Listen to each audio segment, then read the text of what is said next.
सोचिए आप एक गेम खेलने बैठे हो और अचानक आप फंस जाते हैं एक ऐसी दुनिया में जहां सब असली होता हो। एक वीआर हेडसेट जो आपको खींच ले जाता है उस गेम में जहां डर ही आपका असली दुश्मन है। इस साइंस फिक्शन फिल्म का नाम है दी कॉल अप। कहानी शुरू होती है जब 8 गेमर्स को एक रहस्यमयी मैसेज मिलता है। उसमें लिखा होता है कि एक नया गेम शुरू हो रहा है, द कॉल अप, जिसमें जीतने वाले को $1,00,000 का इनाम मिलेगा। सभी गेमर्स एक्साइटेड होकर दिए गए पते पर पहुंचते हैं। जैसे ही सब अंदर जाते हैं, एक रोबोटिक आवाज उन्हें कहती है कि वो एक टैबलेट पर साइन इन करें। फिर उन्हें कहा जाता है कि अपने सारे कपड़े और पर्सनल सामान लॉकर में रखें और मोशन कैप्चर सूट पहन लें। कपड़े चेंज करते वक्त एडम, जो थोड़ा मोटा था, सूट पहनते हुए मजाक का शिकार बनता है। कार्ल अपने शरीर पर एक पुराना जलने का निशान दिखाता है। वहीं अंड्रे बताता है कि वो एक एक्स सोल्जर था। सब तैयार होते हैं और एक स्कैनर वाले रूम में जाते हैं। रोबोटिक आवाज उन्हें स्कैनर पर खड़े होकर अपना यूजर नेम बोलने को कहती है। फिर उन्हें एक खास वीआर गियर सूट दिया जाता है जिसमें एक हेलमेट होता है जो उनकी रीढ़ की हड्डी से जुड़ता है। सब गियर पहन लेते हैं, लेकिन जाहिद, जो एक मुस्लिम है, रुक जाता है। उसने मजाक में अपना यूजर नेम टेररिस्ट रख लिया था, बिना सोचे कि वो सबके सूट पर दिखेगा। शर्मिंदगी के मारे वो खेल छोड़ना चाहता था, लेकिन सब उसे समझाते हैं कि ये बड़ी बात नहीं है, तो वो मान जाता है। फिर एक आवाज घोषणा करती है कि ट्रेनिंग मॉड्यूल शुरू हो रहा है। हेलमेट पहनते ही कमरा बदल जाता है और सब खुद को एक तबाही के बाद की दुनिया में पाते हैं। अब उनके कपड़े फौजी यूनिफॉर्म में बदल गए थे। सब कुछ बहुत रियल लगता है, लेकिन जब वो चीजों को छूते हैं तो हाथ आर पार चला जाता है। तभी एक सार्जेंट सामने आता है और सबको फौजियों की तरह डांटता है। वो असली नहीं होता, बस एक बहुत रियल दिखने वाला कैरेक्टर है। वो सबको अगले कमरे में ले जाता है जहां उन्हें हथियार दिए जाते हैं, जो असल में नकली होता है। सार्जेंट उन्हें बोतलों पर निशाना लगाने को कहता है और जैसे ही वे गोली चलाते हैं, सब इस बात से हैरान रह जाते हैं कि बंदूक का झटका कितना असली लगता है। तभी सार्जेंट 2 लोगों को गोली मारता है, जिससे उनकी जैकेट चली जाती है, लेकिन क्योंकि ये सिर्फ एक ट्यूटोरियल था, उन्हें तुरंत उनकी जैकेट मिल जाती है। सार्जेंट सबको समझाता है कि अगर किसी को एक बार भी गोली लगी तो उसकी बुलेट प्रूफ जैकेट चली जाएगी, और जैकेट खोने के बाद फिर से चोट लगी तो खिलाड़ी एक खास सीरम का इंजेक्शन इस्तेमाल कर सकते हैं, लेकिन हर किसी को ये इंजेक्शन सिर्फ एक बार ही मिलेगा। अब उन्हें बताया जाता है कि इस बिल्डिंग पर खतरनाक आतंकवादियों ने कब्जा कर लिया है। उनका मिशन है इन सभी दुश्मनों को हराकर जिंदा नीचे ग्राउंड फ्लोर तक पहुंचना। जो खिलाड़ी सफल होंगे उन्हें असली जिंदगी में $1,00,000 मिलेगा। जैसे ही सार्जेंट गायब होता है, अंड्रे ग्रुप की कमान संभाल लेता है क्योंकि उसे पहले से अनुभव था। वो सबको चुपचाप रहने और चतुराई से खेलने की सलाह देता है। तभी एक दुश्मन कॉरिडोर में आ जाता है और उनपे गोली चलाने लगता है। ज्यादातर लोग छिप जाते हैं, लेकिन आंड्रे तेजी से रिएक्ट करते हुए उसे मार देता है। फिर एक आवाज घोषित करती है कि लेवल 25 पूरा हो गया और सारे पॉइंट्स आंड्रे को मिल गए। वे दुश्मन की बॉडी को छूकर कंफर्म करते हैं कि वो सिर्फ एक कैरेक्टर था। जब वे सीढ़ियों से नीचे जाने की कोशिश करते हैं तो उन्हें पता चलता है कि बिना लेवल पूरा किए कोई भी बाहर नहीं जा सकता। लेवल 24 में उन्हें और भी एडवांस हथियार मिलते हैं जिन्हें आंड्रे सबको इस्तेमाल करना सिखाता है। फिर सभी एक बड़े कमरे में जाते हैं और मार्को पहले दुश्मन को मार देता है, जिससे बाकी प्लेयर्स का कॉन्फिडेंस बढ़ जाता है। सब प्लेयर्स इधर उधर भागकर दुश्मनों को शूट करते हैं, लेकिन एडम एक भी गोली सही निशाने पर नहीं मार पाता और अपनी सारी बुलेट्स वेस्ट कर देता है। तो आंड्रे आकर उस कैरेक्टर को मार देता है, लेकिन खुद घायल हो जाता है और उसकी जैकेट चली जाती है। इसी बीच टेलर को पैनिक अटैक आता है। असल में वो अपनी दोस्त की जगह गेम में आई थी और अब इस गेम की रियलिटी बर्दाश्त नहीं कर पा रही। शेली उसे समझाती है कि ये सिर्फ एक गेम है, लेकिन जब उसे किसी पर गोली चलानी होती है तो वो भी नहीं कर पाती। तभी एक आतंकवादी उनकी ओर आता है, जिसे कार्ल मार देता है, लेकिन बदले में खुद घायल हो जाता है। कार्ल सरेंडर करने की कोशिश करता है, पर दुश्मन फिर भी गोली मार देता है। शेली बाहर आकर उस दुश्मन को मार गिराती है। कार्ल और शेली दोनों हेलमेट खोलते हैं और देखते हैं कि कार्ल को असली दुनिया में भी बहुत दर्द महसूस होता है। एंड्रे उसे सीरम का इंजेक्शन देता है, जिससे वो तुरंत ठीक हो जाता है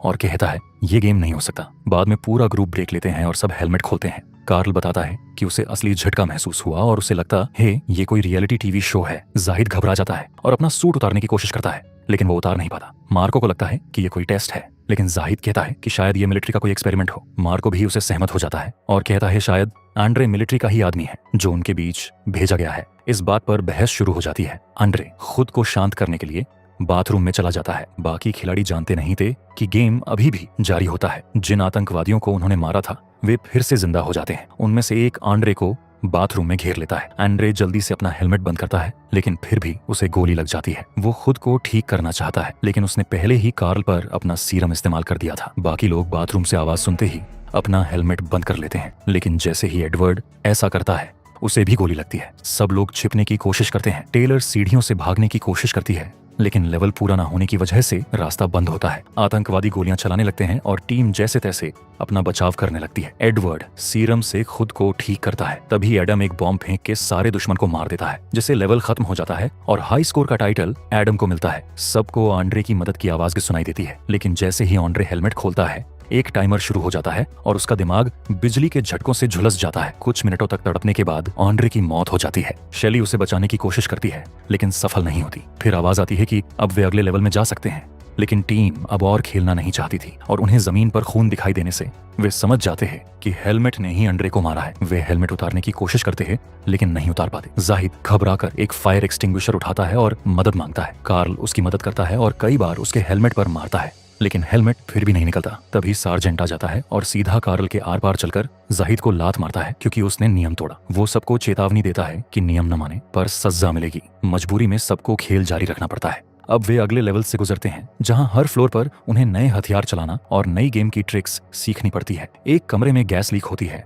जिसे वे फायर वाले हथियार नहीं चला सकते, इसलिए उन्हें हाथों से लड़ना पड़ता है। किसी को आमने सामने मारने से टेलर की घबराहट और बढ़ाती है। शेली उसे दिलासा देती है कि वो उसे यहाँ से जरूर निकाल लेगी। जैसे जैसे टीम नीचे की ओर बढ़ती है, गोलीबारी की वजह से ज्यादातर खिलाड़ियों की जैकेट चली जाती है। कार्ल और एडम को गोली लगती है तो शेली और मार्को उन्हें सीरम से ठीक करते हैं। कुछ घंटे बाद टीम ब्रेक लेती है और देखती है कि रियल लाइफ में रात हो चुकी थी। सब थक चुके थे और इस गेम से बाहर निकलना चाहते थे। वे अलग अलग चीजों से खिड़कियों को तोड़ने की कोशिश करते हैं। जाहिद एक ट्रॉली की मदद से कांच में दरार डालने में सफल हो जाता है, लेकिन तभी सार्जेंट फिर से आ जाता है और इस बार पहले से ज्यादा ताकत से जाहिद को मारने लगता है। जाहिद भागने के लिए सीढ़ियों की ओर दौड़ता है, लेकिन सार्जेंट उसे लात मारकर नीचे गिरा देता है। इस गिरावट से जाहिद का पैर टूट जाता है। जाने से पहले सार्जेंट चेतावनी देता है कि अगली बार कोई भागने की कोशिश करेगा तो उसे जान से मार दिया जाएगा। टीम जाहिद को बचा लेती है, लेकिन चोट असली होने के कारण सीरम काम नहीं करता। रोबोटिक वॉइस फिर से आगे बढ़ने को कहती है। जाहिद कहता है कि उसे छिपा दो और बाकी लोग आगे बढ़ जाएं। टीम उसे एक फर्नीचर के पीछे छिपा देती है। थोड़ी देर बाद जाहिद खून बहने से मर जाता है। अगले लेवल पर मार्को और बाकी टीम नए हथियारों को लेकर बहस करने लगते हैं। इसी दौरान एक छुपा हुआ दुश्मन मार्को को पीछे से गोली मार देता है। सब फायरिंग शुरू कर देते हैं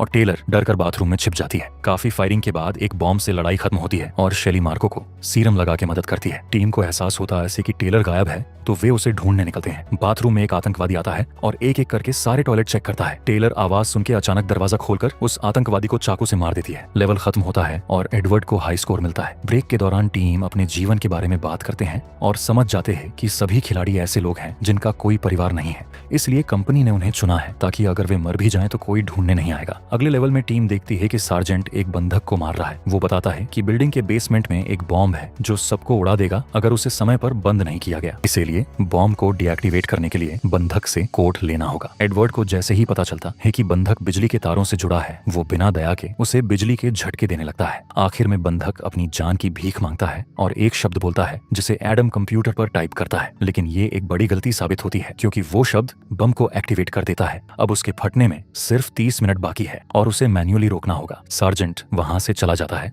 और बंधक उनकी हालत पर हंसता है। गुस्से में टेलर उसे गोली मार देती है। इस पर मार्को एडम पर भड़क उठता है और उसे मारने को जाता है, लेकिन हेलमेट की वजह से उसका हाथ को ही लग जाता है। वो हेलमेट खोलकर एडम को असली में मारता है। जब टेलर उसे रोकने की कोशिश करती है तो उसे भी चोट लगती है। तभी सार्जेंट की गूंजती हुई आवाज आती है कि वो लिफ्ट का दरवाजा पकड़े हुए है। सभी जल्दी से भागकर लिफ्ट में जाते हैं, लेकिन लिफ्ट अचानक रुक जाती है। दरवाजे पूरी तरह नहीं खुलते, इसलिए मार्को लिफ्ट को जोर लगाकर खींचता है और सभी उस रास्ते से बाहर निकलते हैं। लेकिन जैसे ही एडम निकलने की कोशिश करता है, मार्को उसे रोक देता है और दोनों लिफ्ट में फंस जाते हैं। लिफ्ट उन्हें तीसरी मंजिल पर छोड़ती है, जहां मार्को एडम को फोर्स करता है आगे बढ़ने के लिए। एडम किसी तरह एक दुश्मन को मारता है, लेकिन उसकी गोली खत्म हो जाती है। फिर भी मार्को उसे ढाल की तरह आगे बढ़ाता है। इसे मार्को चुप के भाग जाता है, जबकि एडम को गोली लगती है और कुछ सेकंड में वो मर जाता है। कुछ देर बाद ही लेवल खत्म होने की घोषणा होती है। दूसरी ओर बाकी टीम चौथी मंजिल पर हथियार खोज रही होती है। तभी एक टेररिस्ट स्मोक ग्रेनेड फेंकता है, जहां कार्ल को घबराहट का दौरा पड़ने लगता है। शेली उसे संभालती है और कार्ल बताता है कि एक आग में उसने अपनी गर्लफ्रेंड खो दी थी और धुआं उसे उस हादसे की याद दिलाती है। शेली उसे समझाती है और आगे बढ़ने के लिए मनाती है। टीम धीरे धीरे मंजिल दर मंजिल नीचे जाती है और आखिरकार पहली मंजिल पर पहुंचती है, लेकिन अब उनके पास गोलियां लगभग खत्म हो चुकी थी। जब टेलर इलाके की तलाशी कर रही थी, तभी उसे सीरम मिलता है। फिर मार्को पीछे से आकर उसे सीरम मांगता है। टेलर मना कर देती है तो मार्को उसे गोली मार देता है। जब कार्ल टेलर को ढूंढने आता है तो उसे टेलर की लाश मिलती है। मार्को झूठ बोलता है कि उस पर हमला हुआ था, लेकिन कार्ल ने देख लिया था कि टेलर ने खून से मार्को का यूजर नेम लिखा था। कार्ल गुस्से में आकर अपना हेलमेट खोलता है और मार्को पर असली में हमला कर देता है। वो उसे लात मारता है और गला दबाने की कोशिश करता है, लेकिन मार्को उसे दीवार से धक्का देकर नीचे गिरा देता है और कार्ल को गोली मारने की कोशिश करता है। तभी सार्जेंट वहां आ जाता है और मार्को का गला दबा देता है